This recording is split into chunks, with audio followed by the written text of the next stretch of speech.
Então, pessoal, a gente viu desde o começo do curso que o direito é um fenômeno histórico e social, né? Ele vai sendo construído historicamente pelas sociedades. Ele começa, então, a se autonomizar a partir do capitalismo, né? Tem esse processo de autonomização. Isso não impede que ele busque algumas referências, algumas inspirações e desenvolva mesmo algumas ideias, vá além em algumas ideias que ele buscou na tradição, né? Então, existia, por exemplo, é, na Roma Antiga, um imperador, o imperador Justiniano, que publica um grande tratado, não é bem um tratado, mas é um livro com muitas definições sobre o que é o direito para ele, né? E aí, uma dessas definições, o nome desse livro é Digesto, tá? Digesto do imperador Justiniano.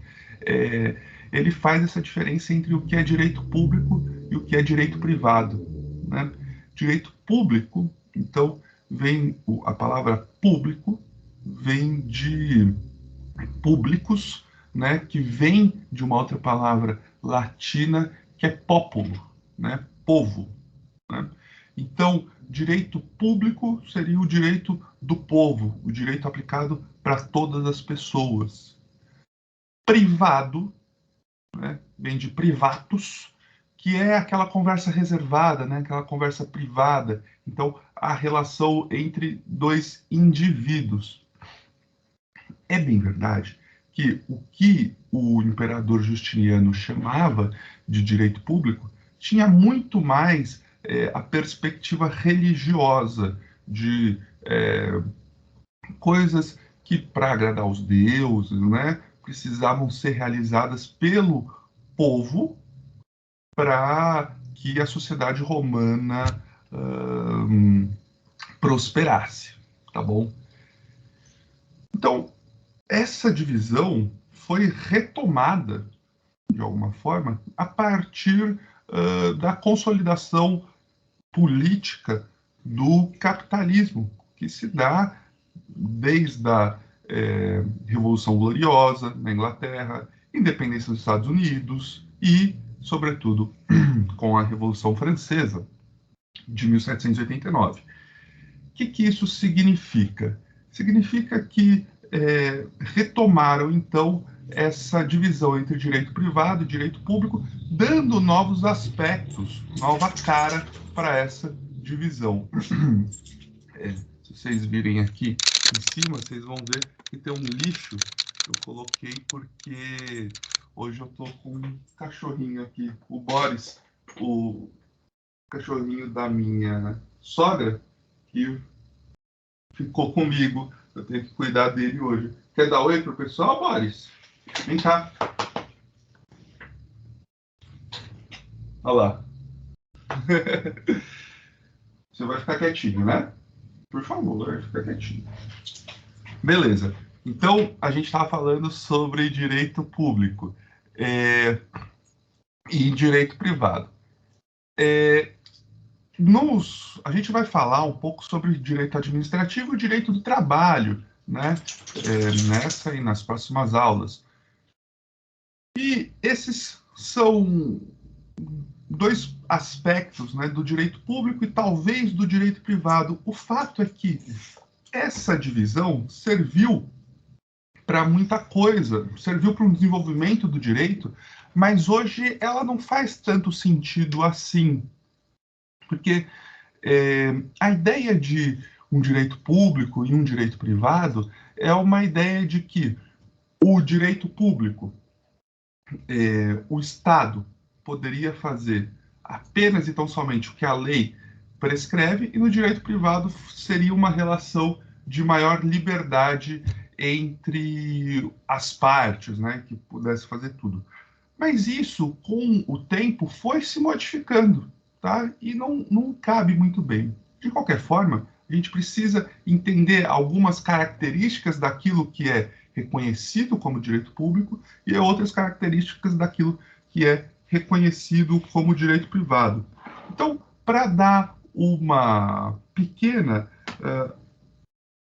forma a esses dois conceitos, direito privado, então, se ocupa dos interesses privados, regulando relações entre particulares, governado pela autonomia da vontade, né? Eu vou comprar alguma coisa de outra pessoa porque eu tenho essa vontade, eu tenho liberdade para fazer, realizar esse negócio jurídico. Do outro lado, o direito público se ocupa então dos interesses da sociedade. Então essa autonomia ela está mais está vinculada não à liberdade do indivíduo que ocupa a presidência da República, mas sim à vontade do povo, tá certo? Em direito administrativo, que é a grande área do direito público, né? Eu diria que direito privado, a grande área, com certeza, é o direito civil. Direito civil que abrange ali, a gente tem um Código Civil, né? Um Código Civil de 2002, tá? Antes a gente tinha um Código Civil de 1916 e depois a gente teve, o que está em vigor hoje é o Código Civil de 2002. Esse Código Civil de 2002, ele está dividido em alguns livros. Um primeiro de teoria geral, né, uma parte geral, na verdade, que chama o livro. Depois, a gente tem um segundo livro de obrigações, tá? Depois, a gente tem um terceiro livro dentro do Código Civil, que é o livro do direito da empresa, né, que é a base daquilo que a gente chama hoje de direito comercial ou direito empresarial, né? Mais modernamente a gente chama de direito empresarial. Depois a gente tem um livro do direito das coisas, e direito das coisas é o direito tanto das coisas móveis quanto as coisas imóveis, né? Então, mas sobretudo as coisas imóveis, ou seja, o que está relacionado à propriedade de imóveis, fazenda, casa, apartamento, mesmo uma vaga de garagem, tudo isso é regulado nesse livro do direito das coisas no nosso Código Civil. Depois, a gente tem um livro de direito da família e, por fim, um livro de direito das sucessões, ou seja, o direito de herança, basicamente. Então, essa é a estrutura do Código Civil. Código Civil, a principal legislação do direito privado. No direito público, bom, então faz parte do direito privado, então, com certeza, o direito comercial, o direito empresarial e o direito civil.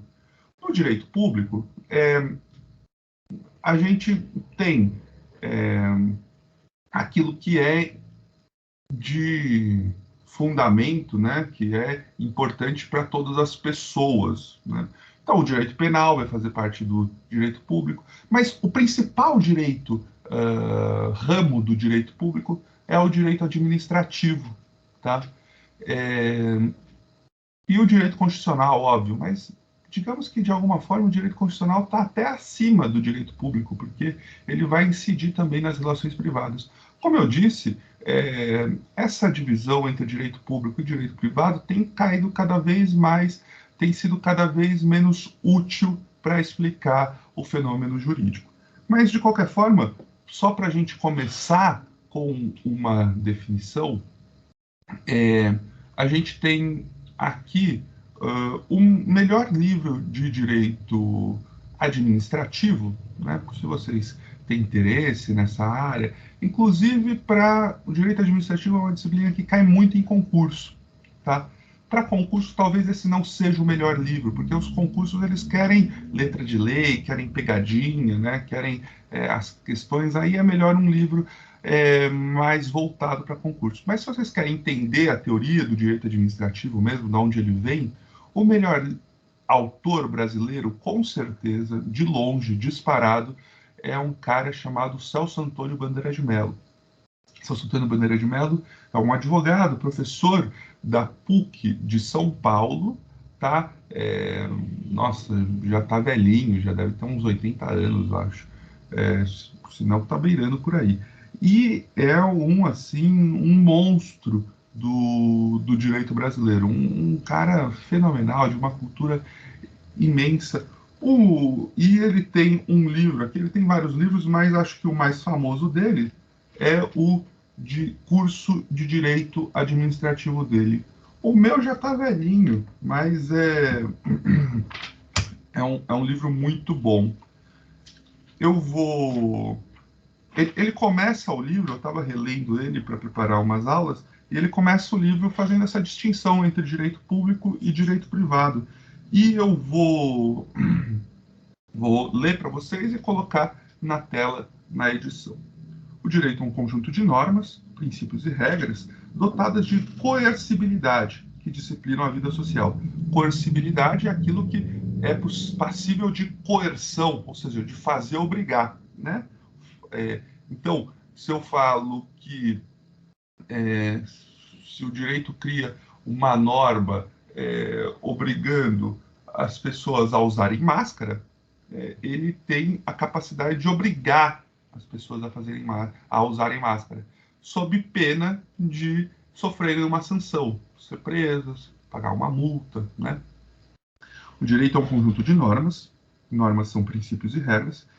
Essas normas são dotadas de coercibilidade, que disciplinam a vida social. Conquanto uno, o direito se bifurca em dois grandes ramos, submetidos a técnicas jurídicas distintas: o direito público e o direito privado. Este último, ou seja, o direito privado, se ocupa dos interesses privados, regulando relações entre particulares. É então governado pela autonomia da vontade, de tal sorte que nele vige o princípio fundamental de que as partes elegem as finalidades que desejam alcançar, prepõem-se ou não a isto conforme desejem e servem-se, para tanto, dos meios que elejam a seu alvedrio. Contanto que tais finalidades ou meios não sejam proibidos pelo direito. Tá? Então, essa é uma primeira definição de direito privado. Vamos lá. Direito privado se ocupa dos interesses privados, regulando relações entre particulares. O direito privado é governado pela autonomia da vontade, de tal sorte que, no direito privado, vige o princípio fundamental de que as partes elegem as finalidades que desejam alcançar, prepõem-se ou não a isto conforme desejam e servem-se, para tanto, dos meios que elejam a seu alvedrio, a sua vontade, né? Contanto que as finalidades ou os meios não sejam proibidos pelo direito.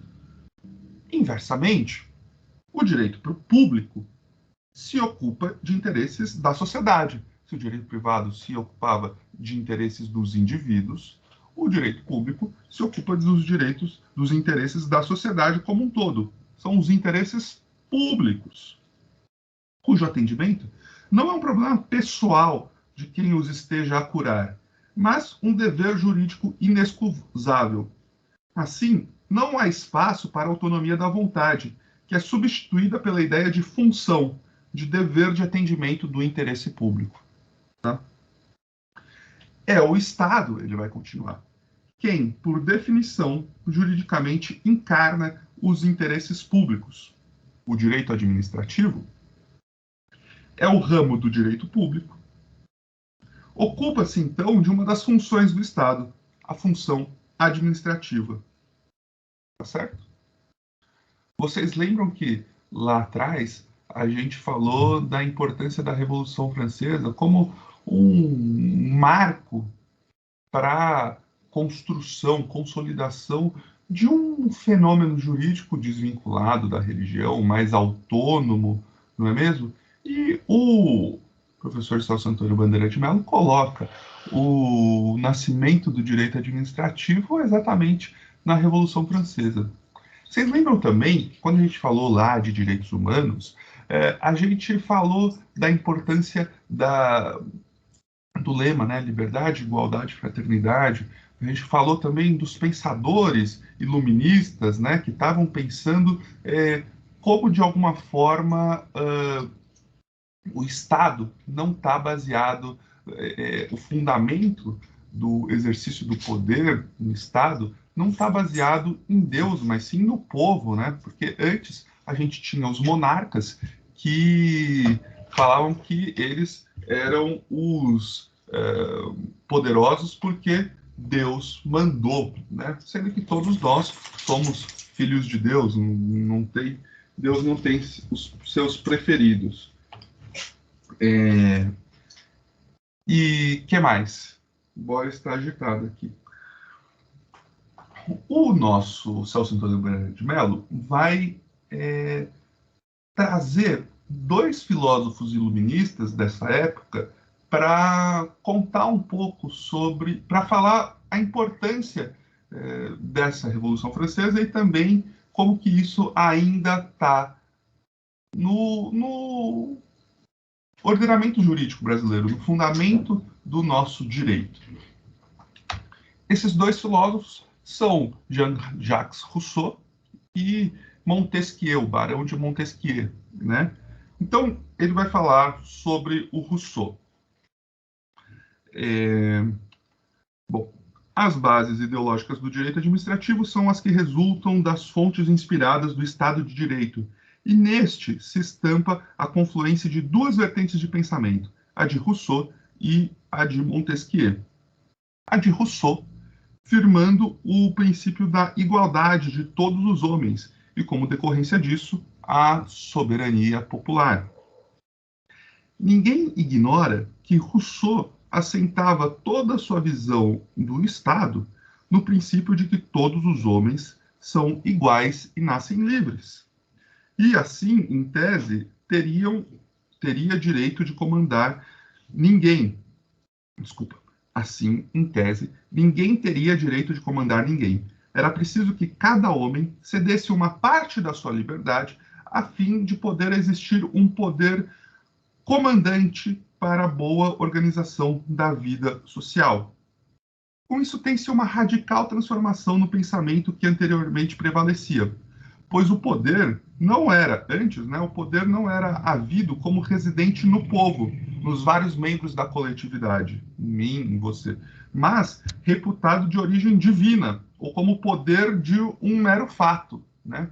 E mais, essa origem divina não era qualquer Deus, era o Deus católico, era só a Igreja Católica que falava quem ia ser rei em cada lugar, né? Quem que era a dinastia escolhida, né? Então, com isso, tem-se uma radical transformação no pensamento que anteriormente prevalecia, pois o poder não era havido como residente no povo, nos vários membros da sociedade, da coletividade, mas reputado de origem divina, ou como resultado de um mero fato. Explicava-se por uma predestinação ou pura e simplesmente pela supremacia da força. Não se reconhecia que a origem do poder social advinha dos vários membros da sociedade. Tá? E depois ele vai falar, então, sobre Montesquieu. Ao lado do pensamento de Rousseau, o de Montesquieu, mais pragmático, mais técnico, advinha, segundo o proclamou, da análise do sistema inglês.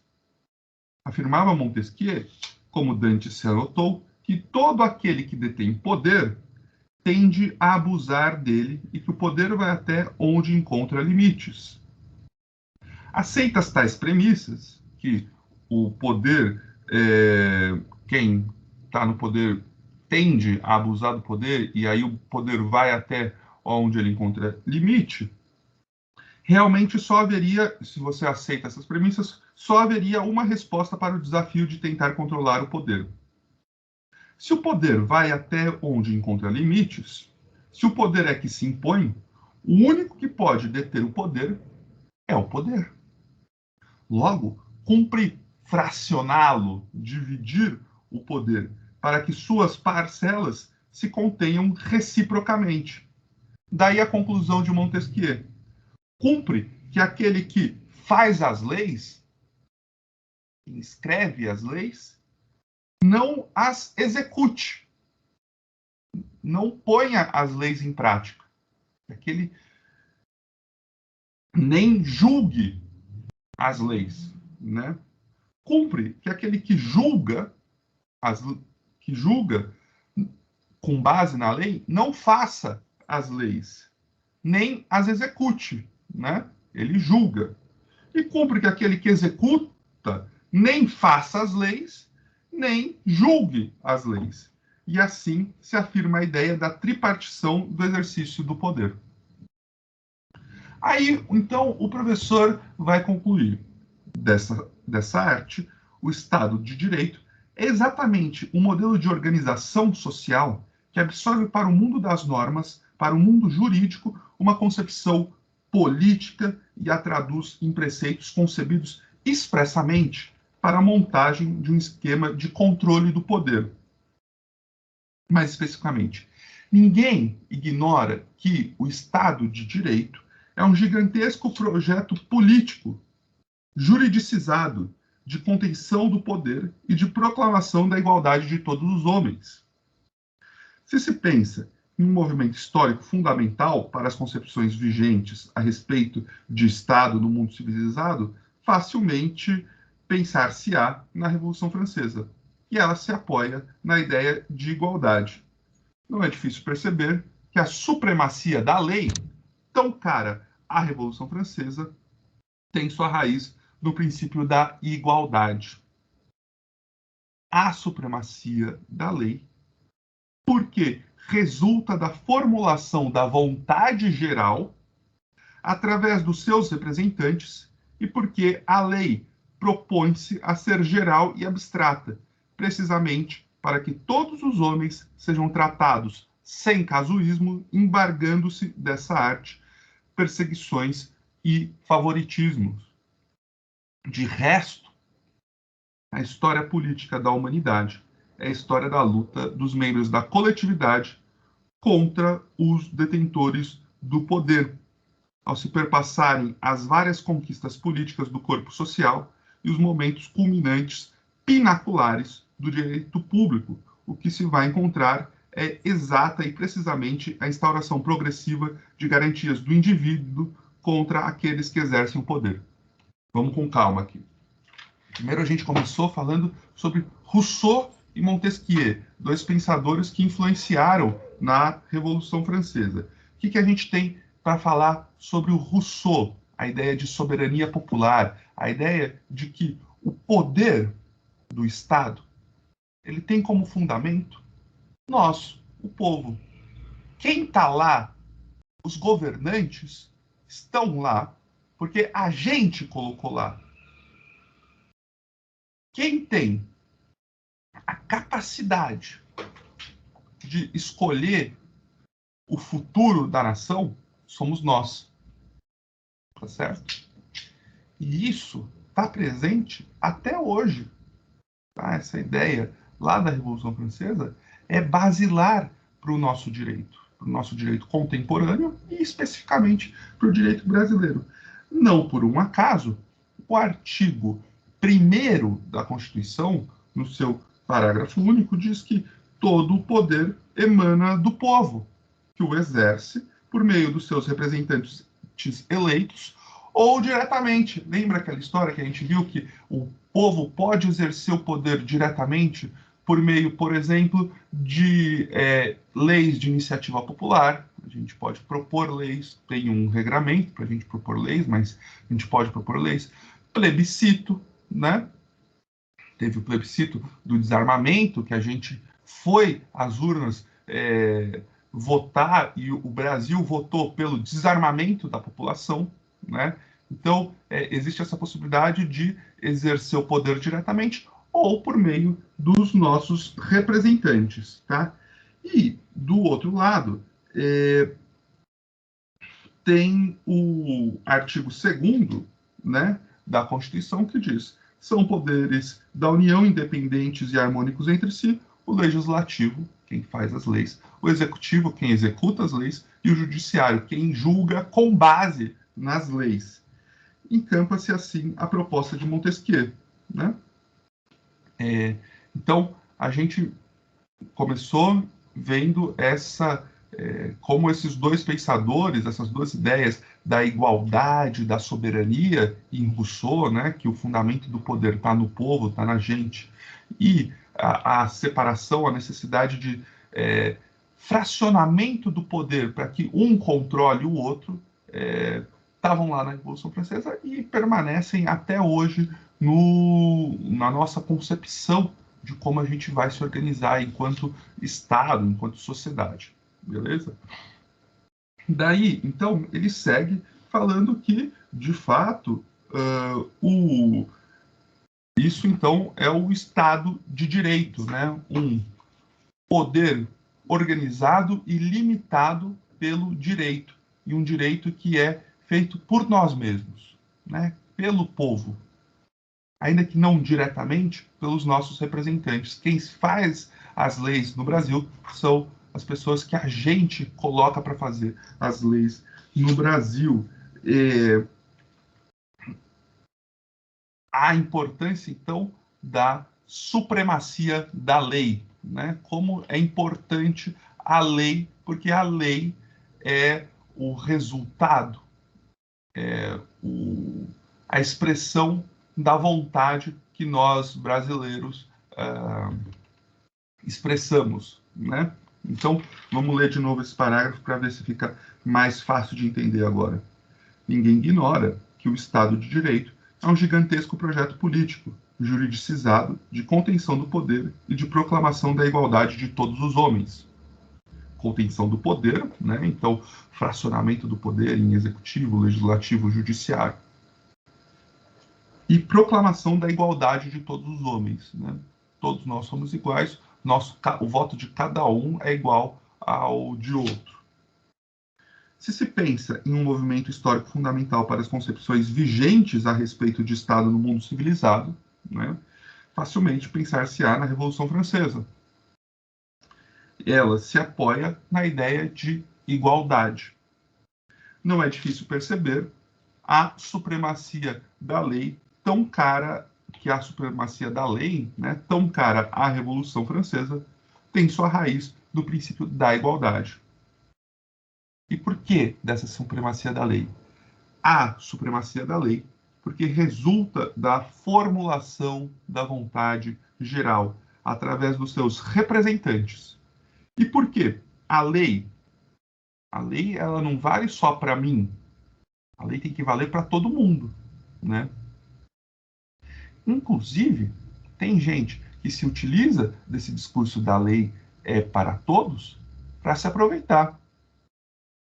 Ou não tem juiz que dizia que era imparcial, tirou o candidato que estava na frente nas pesquisas em 2018 e depois foi ministro da Justiça do candidato que se beneficiou da retirada do primeiro colocado. Foi demonstrado que ele não seguia a lei, porque combinava, estava mancomunado com a acusação, né? E agora quer usar de novo esse discurso de que segue a lei para ser candidato, né? A supremacia da lei porque resulta da formulação da vontade geral através dos seus representantes e porque a lei propõe-se a ser geral e abstrata, precisamente para todos os homens, para que todos os homens sejam tratados sem casuísmos, embargando-se, ou seja, obstacularizando-se, impedindo perseguições e favoritismos, né? De resto, essa importância, né, do princípio da igualdade, né, para que Chico seja tratado igual Francisco. Isso é o que prevê o nosso ordenamento jurídico e muitas vezes a gente não observa que quando é uma pessoa pobre e às vezes não fez nada, né? Acaba sendo presa e só por ser pobre, preto, favelado. E quando é uma pessoa rica, branca, às vezes faz as coisas e não acontece nada com eles, né? De resto, a história política da humanidade é a história da luta dos membros da coletividade contra os detentores do poder. A história política da humanidade é a história da luta do povo contra os detentores do poder, né? Contra os poderosos. Ao se perpassarem as várias conquistas políticas do corpo social e os momentos culminantes, pinaculares do direito público, o que se vai encontrar é exata e precisamente a instauração progressiva de garantias do indivíduo contra aqueles que exercem o poder. O que ele está falando aqui é que o direito público, na verdade, ele é a consolidação, por meio desse princípio da legalidade, tá? A consolidação dos freios, dos limites dos poderosos. Então, o direito público existe para que se coloque barreiras no poder, barreiras na capacidade de exercício do poder dos poderosos, porque no final das contas, os poderosos no Estado moderno foram eleitos por nós e estão ao nosso serviço e ao serviço, sobretudo, da Constituição, que também é ao nosso serviço, porque fomos nós quem construímos a Constituição, não é mesmo?